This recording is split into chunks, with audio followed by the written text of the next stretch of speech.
Trucks contracted by the United States Postal Service have been involved in hundreds of crashes that killed dozens of people. It wasn't until 5 people died in a crash in Weld County that we began asking questions.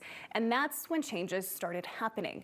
Now the Postal Service is canceling its contracts with trucks that should have never been on the road in the first place. Here's Mark Salinger.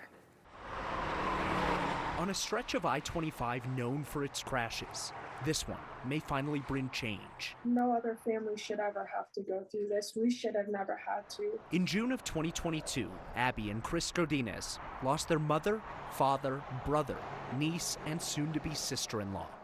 The truck that slammed into the family's car at 70 miles an hour was carrying mail contracted by the U.S. Postal Service. The devastation that these vehicles can cause, I mean, there's a reason why you have to have a CDL. You're not just operating a normal vehicle. The driver didn't have a proper license. The company didn't have insurance. The truck didn't have working brakes. Experts say it should never have been on the road. Yet a new report commissioned by Congress shows the crash is yet another example of lax oversight by the Postal Service. The Office of Inspector General found trucks carrying mail were involved in 373 crashes, resulting in 89 deaths across the country from 2018 to 2022. Yet the Postal Service didn't cancel a single contract with any trucking company, even after all those people died. Angry, upset, confused, lost. It's just a whole lot of emotion. In March of 2023, after Chris and Abby lost their family, and we started asking questions about why this truck was ever even on the road, USPS canceled its contract with the trucking company involved in the crash.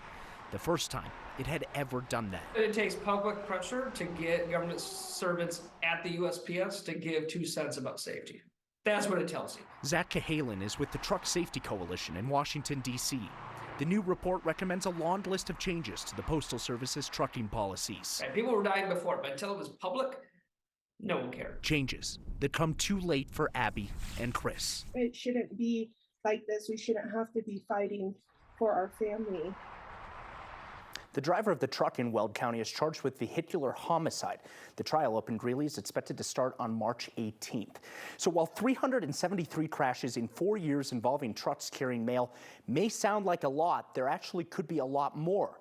We don't know for sure, since the audit also found that the Postal Service doesn't bother to keep track of how many people died or were injured in crashes, Angeline, involving USPS trucks. I mean, it seems pretty clear that this truck shouldn't have been on the road at all, but how did it get there in the first place? Basically, as far as we know, it kind of fell through the cracks. There aren't mechanisms that are strong enough to stop drivers who don't have a CDL from being on the road, or trucking companies that don't have insurance from trucking. Want to note, this company bought insurance, or tried to buy insurance for this truck 45 minutes after the crash happened. 45 minutes too late. Too late. Yeah, thanks so much, Mark.